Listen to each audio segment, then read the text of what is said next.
Hey, thanks so much for finding the video. Do us a favor. If you haven't done so yet, please subscribe. And be sure to leave your comment. We love to interact.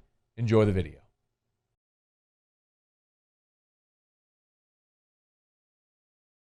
Saints have won 8 in a row. I got to start by getting your take on what in the world transpired in Denver last week and what we watched. I mean, just go. Well, one, I think that this was the NFL's way of spanking the backside of the Broncos. Okay, you messed up, we're going to spank you. But we all know the world's not fair. Come on, we grown-ups. If this had been Kansas City, Tampa Bay, and that room would have been wiped out for the Chiefs, guess what? That game's rescheduled. We'd have been watching in the most 2020 moment I've ever been involved with. Me and Bobby J, we watching an NFL game at 2:45 in the afternoon on Wednesday. Man, listen, I'd have bet a lot of cash. That would have never happened. And so it goes to show you just kind of where we at. I think it was certainly the NFL's way of telling everybody else, hey, listen, you got to follow the protocols. But nothing's fair because we all know that had this been the feature game of Brady versus Mahomes, they would have kicked this back just like they did Baltimore, Pittsburgh. Come on, that's reality. They want people's watching, They want your peeping eyes watching, bottom line. And they feel, hey, Denver, you irrelevant. Hey, Jack, move to the back of the bus, way back there, too. And so I really felt bad for Kendall. I saw him throughout his career at Wake Forest. He had always been a bit of an erratic quarterback. A guy that was a dual-purpose guy. I think it was a 3-star recruit, if my memory's right on. He threw the football pretty well. He's much better deep passer than he is a guy short intermediate. That's why he's playing slot receiver today.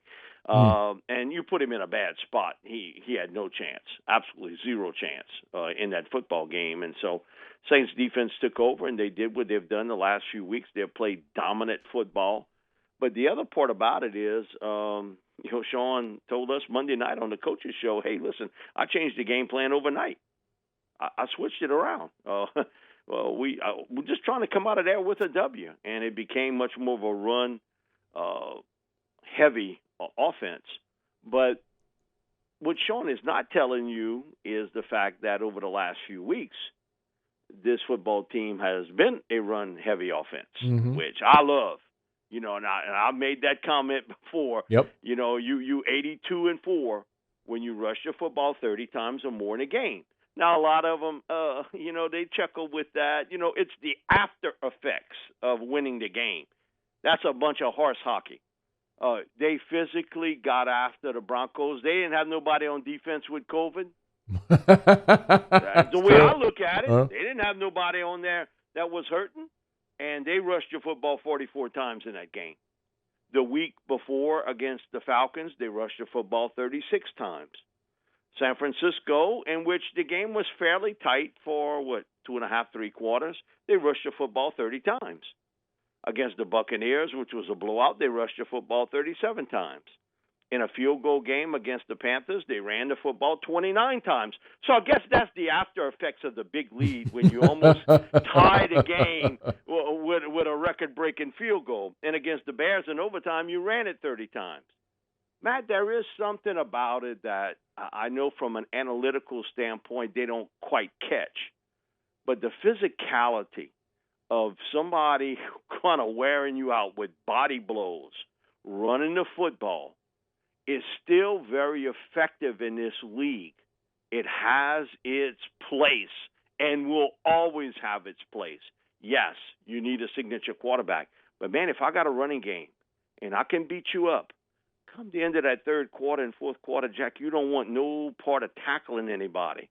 You sort of beat up, and you saw the Broncos, Latavius Murray, man, we're not too crazy about getting our hands on him, and again, I think it's part of the league that's so interesting because we put so much interest and emphasis on the pitch and catch part of the league. That's not going away. But I'll never forget 2018, the summer of 2018, we had the Louisiana Line Camp, and Brian Flores at that time was the defensive coordinator with the Patriots, and everybody screaming and hollering about the 3-4 wide receiver sets and the flex tight ends and all this other stuff. And he stood up on the chair and said, "Wait a minute, I got something to say. How are we going to stop the run?" And everybody got silent. He's like, "Okay, you saying we go into nickel and dime now? Okay, would they play nickel in the NFL about 75 to 77% of the time? You play dime, depending on the team, anywhere from 68 to 70. So I'm taking out my linebacker and I'm putting in an extra safety. So I'm taking out a 230-pound guy, putting in a 205-pound guy. I'm going to put an extra corner out there. So, okay, I'll take out another linebacker, and I'll put a 195-pound guy. You see, you know what's going to happen? They're going to play bully ball with us. We get smaller, they get bigger. They're going to run the ball." He said, "Come on, guys, common sense. We're going to have to figure out, and the rules are set against us already in this pitch and catch part of the world, how are we going to stop the run? Because now, if they spread you out and that back gets one little gap, he's up the field. And, okay, you want that 200-pound, 195-pound defensive back trying to tackle that 215, 220-pound back? We got issues." And I'll never forget, he sort of brought it up, and he kept saying to him, "What are you going to do about that?" Okay? The law of averages say that big man is going to beat that little guy. And so I think it's an interesting part of the game. We see it. Why did the Chiefs, with all these weapons on offense, why did they go out and sign Le'Veon Bell? Look at the size of Le'Veon Bell.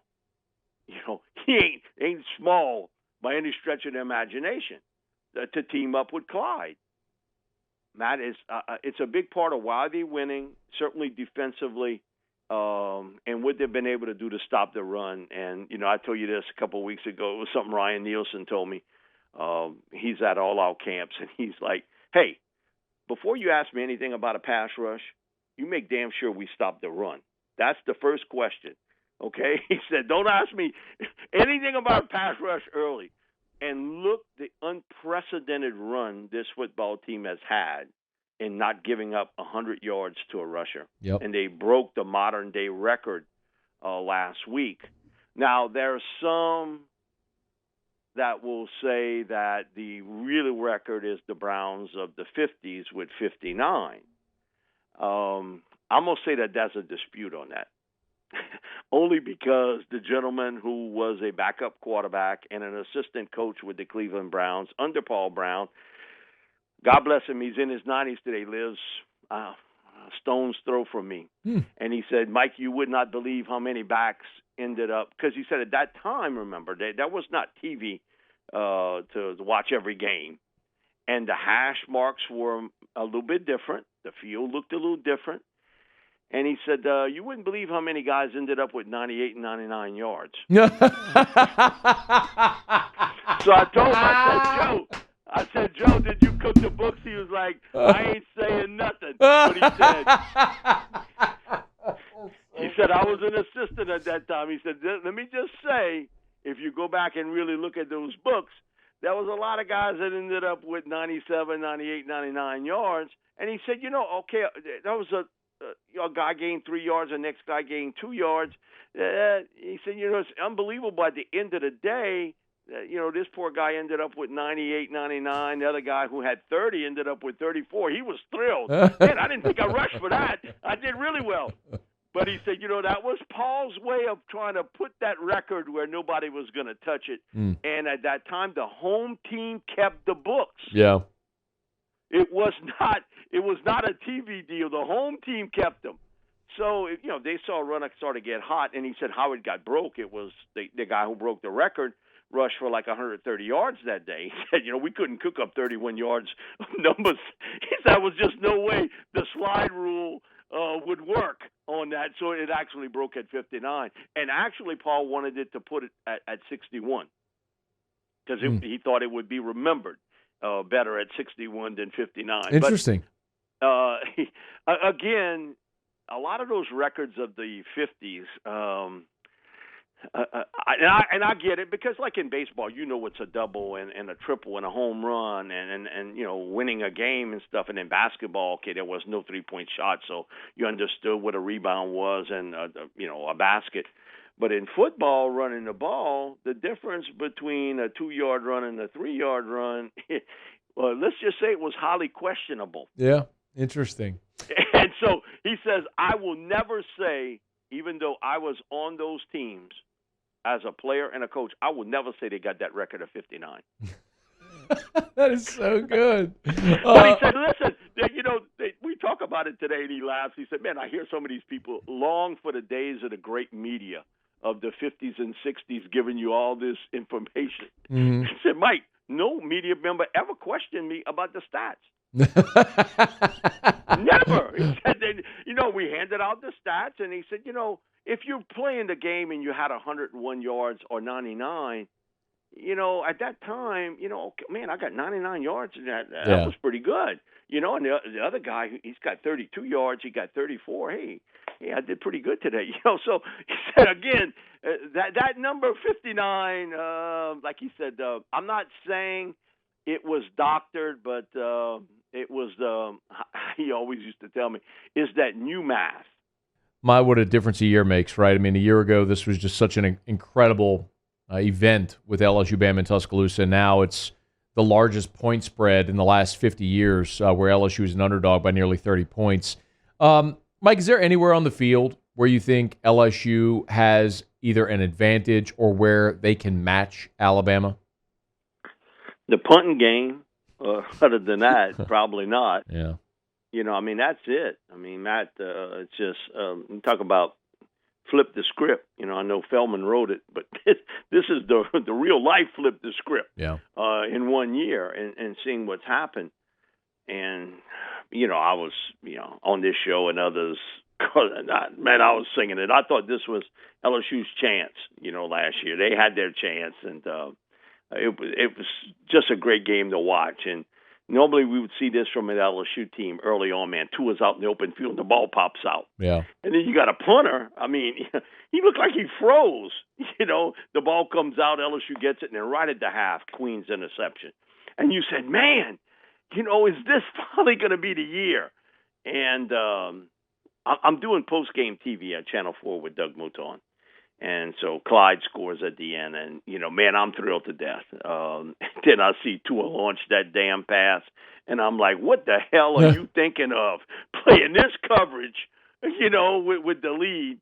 And then, Clyde ends up winning it out. And it was, I think, for most LSU fans and people from Louisiana, it was an emotional game because you had waited so long, and finally you knew that, this was the opportunity. And now the script is completely flipped. Alabama's defense is, it has played kind of up and down all year long, but they have not been able to.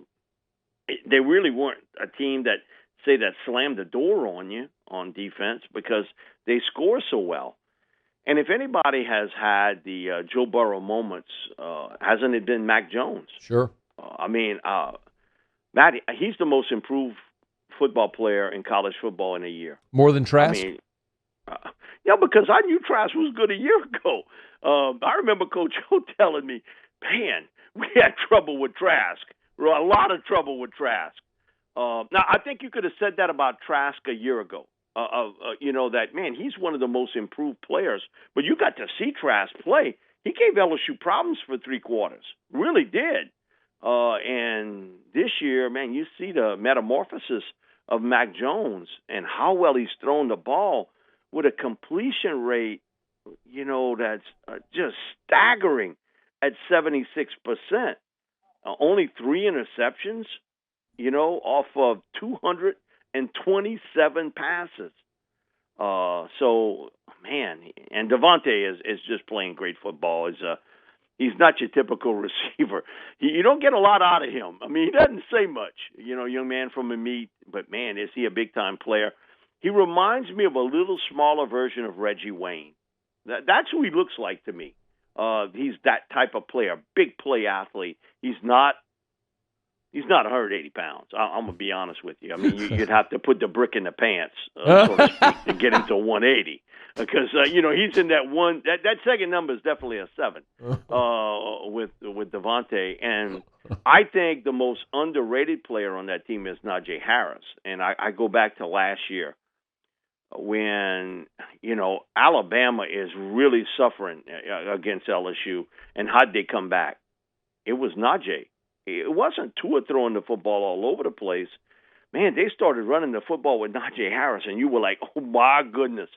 And you saw glimpses of the guy that when he came out of high school was the number 1 rated back in the country. In some services was the number 1 rated player in the country. And how good he looks this year, too. I think he looks a little quicker foot-wise. He catches the ball well. He runs with power and speed. And, boy, you start giving him the football, you're like, man, I don't feel like tackling this big dude. He's a monster player. So, I mean, they loaded. And I've said this on other shows during the week, and I really believe it, that from what they lost early to the draft, and they always lose assistant coaches, but handling the turmoil of 2020, the vortex of events, from social issues to COVID to we're going to play, we're not going to play. If this ends up like I think it will and Alabama wins the national title, it's the greatest coaching job Nick Saban's ever done. To handle the process the way he has and the focus on this football team, it's just been remarkable. And that's why you're seeing one of a kind. Take a good look at him, because I'm telling you, in our lifetimes, if you're listening, you will never see another college coach like him. He's the greatest college football coach of all time in what he's been able to do. Not only what he did at LSU to rebuild the program, but what he's done at Alabama to make them a juggernaut year in, year out, playing for SEC championships, playing for national championships. They're in the hunt each and every year. And in the most tumultuous year you could have possibly imagined, hasn't he been the steadiest driver of the car? And this isn't a 40-year-old coach or a 50-year-old coach, and he's been able to steady the wheel, no matter what. Matt, it's remarkable to me and seeing what he's done this year, because you don't know how players will react and how teams will react to everything that kind of can get you out of focus. And Nick kept the car running straight. So I really think it's clear-cut they're the best team in college football this year, and they've proven it. This may be Mac Jones' Heisman moment, too. He may have a shot here when all the peoples are watching on national TV to put on a show. And he's been terrific. I know last week we didn't do the show, but I did tell just the Hannegriff on the pregame. Man, I can tell one thing about Kellen Mond. He may be the one thing that keeps LSU in the game.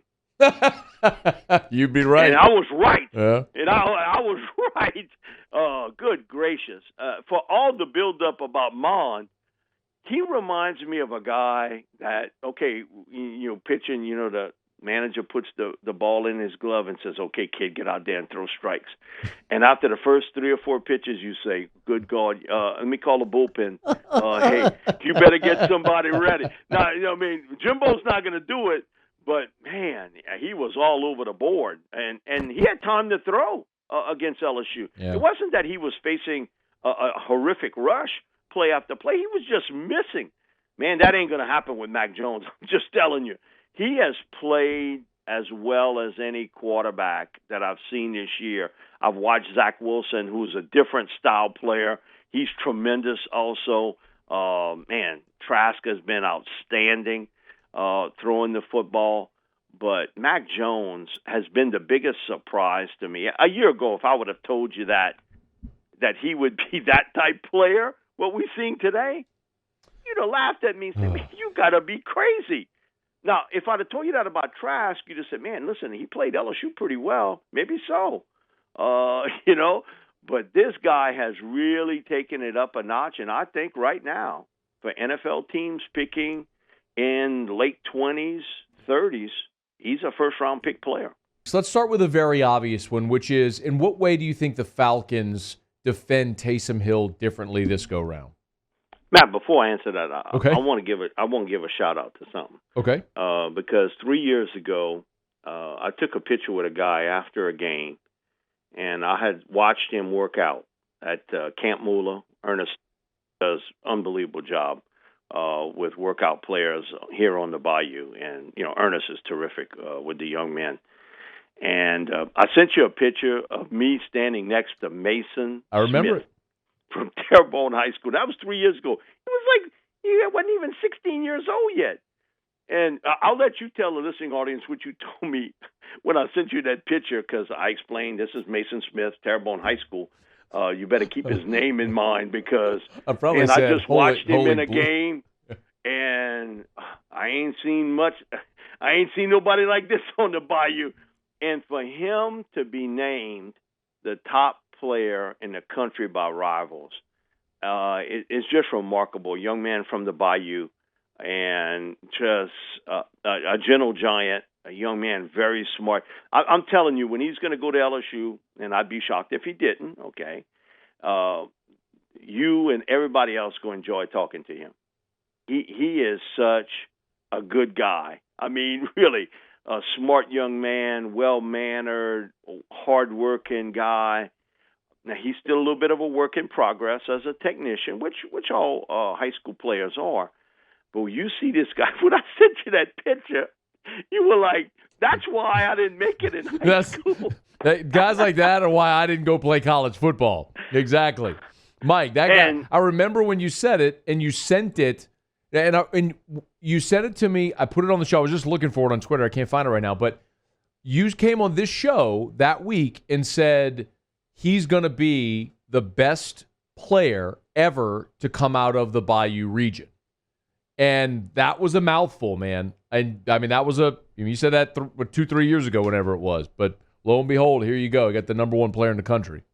Yeah, just I saw him as a sophomore, and Ernest had told me a lot about him. Turk had said, "Man, Mike, you got to see this guy." And it's like, wow. His athletic skills. And I really think if Coach Gary Hill at Terrebonne had put him at left tackle, he'd be the same way. He'd be a dominant left tackle if that's where they placed him at. But he's a special guy, and I'm just telling everybody, when you're going to get to interview him, you're going to say, "Good gracious, this guy."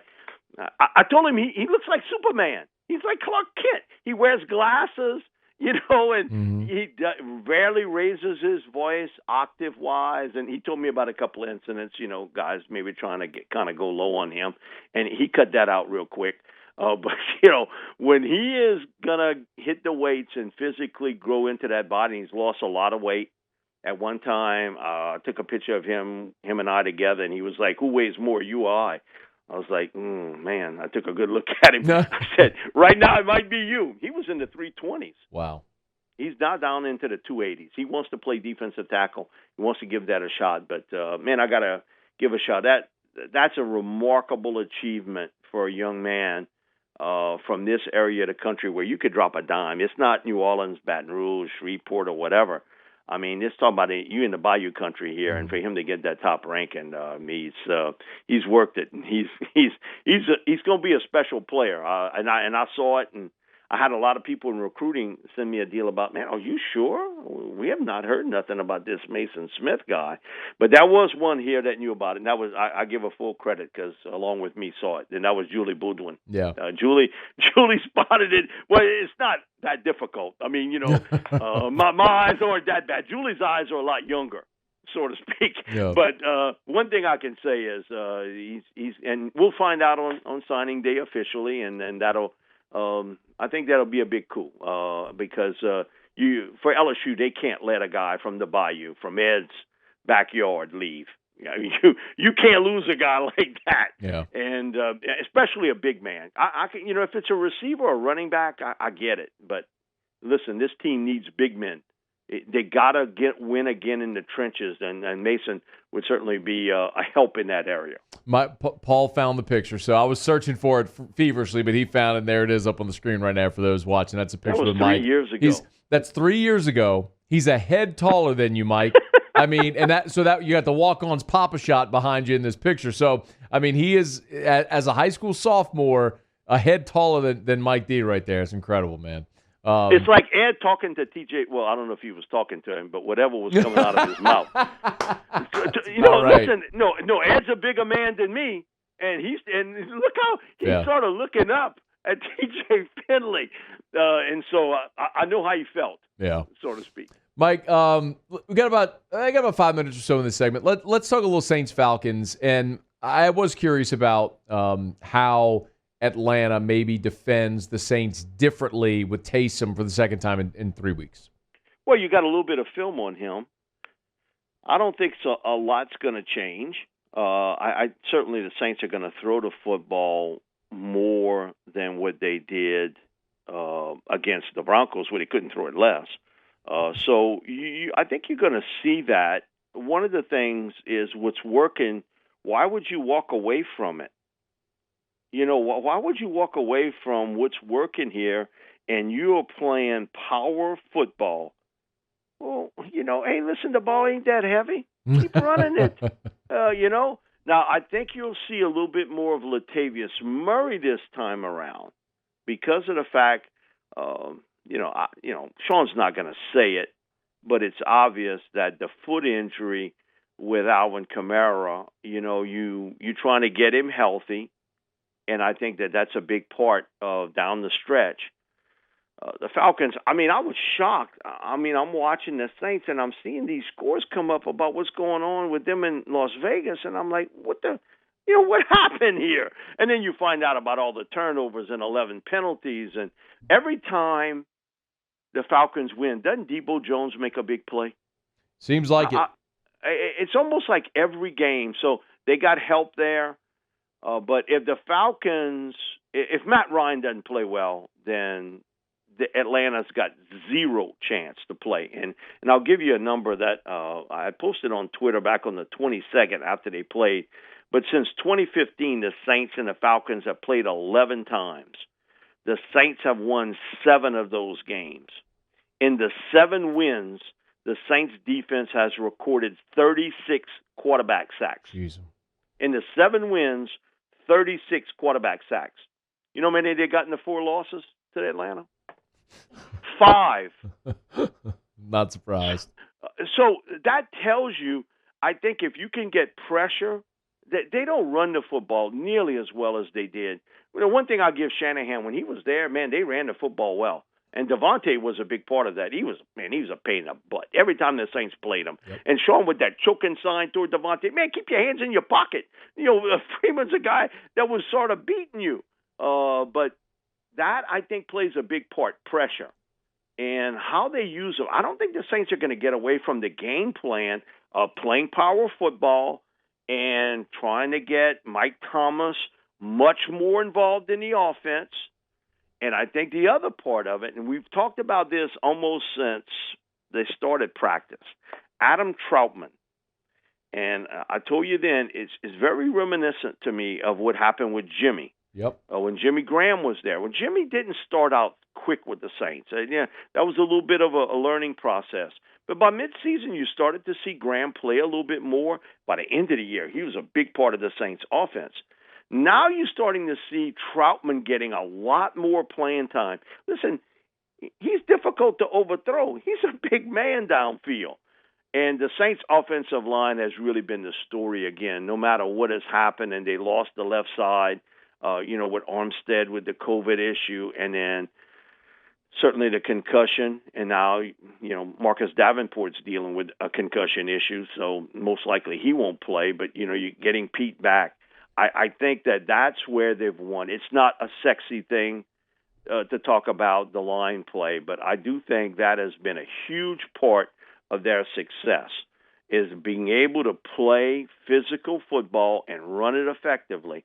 And secondly, to get after quarterbacks. How they've harassed these quarterbacks over the last 5 weeks is just unreal. And they're 5th in the NFL in points given up. I think giveaway, takeaway is certainly a big part of the game. But my second thing I look at defensively is points given up. And how well this team's given up like 20 points a game. Man, if I'd have told you that 5 games into the year, you'd have said, it's time for them to come pick up Mike and put him away for a little while. Hey, that wasn't working. But to me, I think what they've been able to do is squeeze teams, and I do think the good teams, you see it with the Steelers. You see it with Miami, and Brian Flores, again, I'll bring up his name, and being able to squeeze teams. The Rams have done a good job of it. Force you to kick a field goal instead of giving up 7. And that makes so much difference because if you start to look at yardage, Matt, you're going to give that up in today's game from 20 to 20. That's difficult to stop at times. But it's forcing a team to settle for 3 and I can get 7. It's the winner. It's what happens in both college and pro football.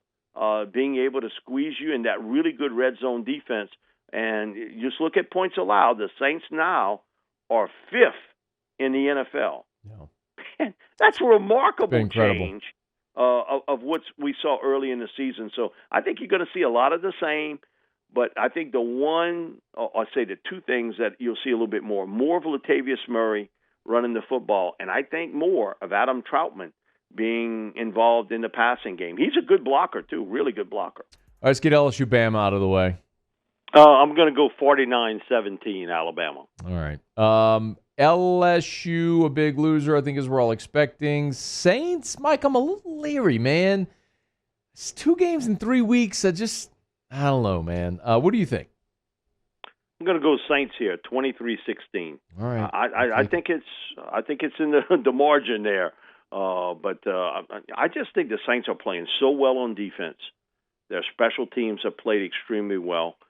And offensively, Atlanta's got to prove that they can stop that power running game of the Saints.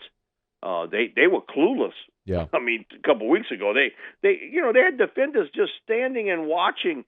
When Taysom made that first run and he turned the corner, we went back and froze the film. There was a linebacker in corner who thought they had him. And all of a sudden, he kind of like kicks the gear again.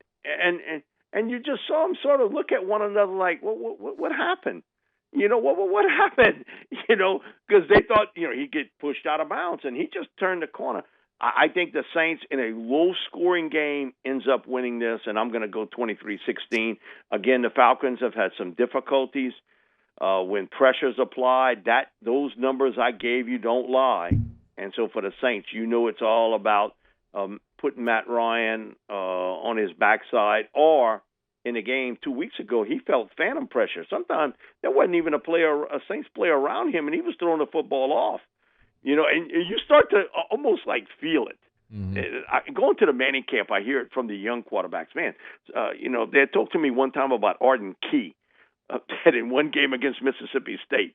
And he was like, man, I was right there, and I felt him, and I threw it. And he said, when we went back to look at the film, Arden Key had dropped in coverage.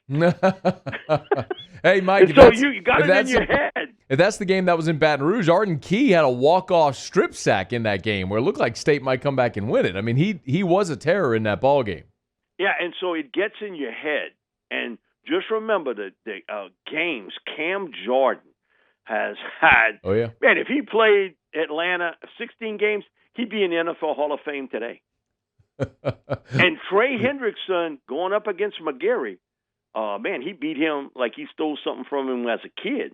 I mean, he beat him bad the last game. So they have not matched up well against the Saints in the trenches.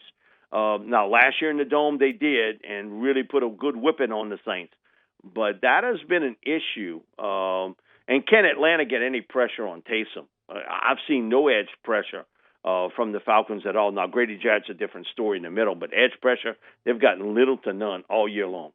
Mike, we've got a couple of minutes. Let's see what we can get done here. Mark Shelton on Twitter. Mike, any chance Breeze returns next season? I doubt seriously. Yeah. I think it's 99-9 he's gone.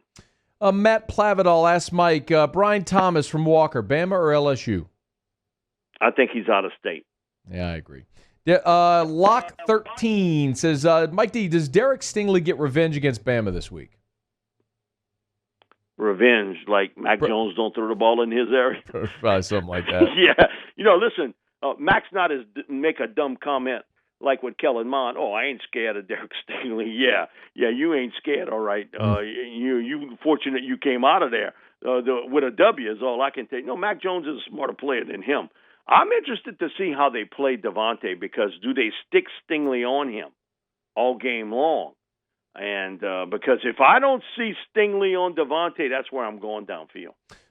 Ask Mike, this is Greg Lehman, who says, will Nick Storrs see the field before he graduates? I think he will. And I'm interested in now with Terrace leaving, how much they may flank out Gilbert. Yeah. And that may mean some playing time for Nick, along with, another freshman tight end who I know, man, Coach O really raved about right before the start of the season. He thought he had a chance to be a really good player in this league. You talking about Cole Taylor? Cole Taylor. So put correct. Cole Taylor in line. Yeah, that could make sense. How about one offbeat? Brian Roberts says, that's my cornbread in your red beans and rice and potato salad in your gumbo? For me? Yeah. You're damn right. Man, potato salad is always in the gumbo. Now cornbread can kind of come and go, but listen, it all goes in one spot. My wife, she throws a fit about this mixing of stuff together in one dish. But that's how I am. Listen, I tell her, mind your own plate. I'm going to be fine with what I do. But, yeah, on both. Mike, you're the best, man. SaintsReport.com, MikeDetillier.com, Saints News Network over at SI.com. He's with us every Thursday. He's Mike. You're the best, Mike. Thanks, man. Thank you, Matthew. Hey, thanks so much for watching. Please leave your comments. I love to interact. And be sure to hit the red subscribe button below.